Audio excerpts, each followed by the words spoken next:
ಸಮಾವೇಶವನ್ನ ಇಲ್ಲಿವರೆಗೆ ಮಾಡಿದ್ದು ಪಕ್ಷ ಜನಾಂದೋಲನ.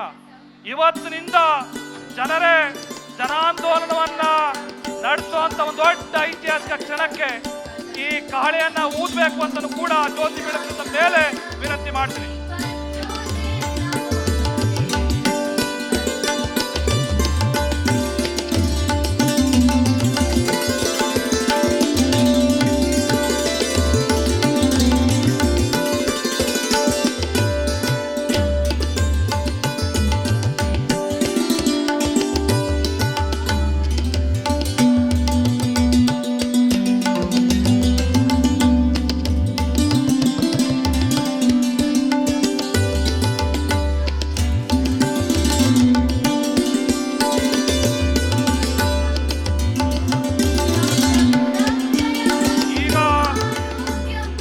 ಜ್ಯೋತಿ ಬೆಳಗಿದ ನಂತರ ಎಲ್ಲ ಗಣ್ಯರು ದಯಮಾಡಿ ಅದೇ ವೇದಿಕೆಯಲ್ಲಿ ಈ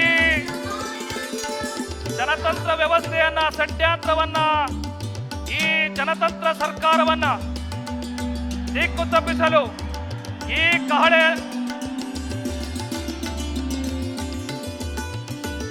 ಕಾಂಗ್ರೆಸ್ ಪಕ್ಷಕ್ಕೆ ಈಗ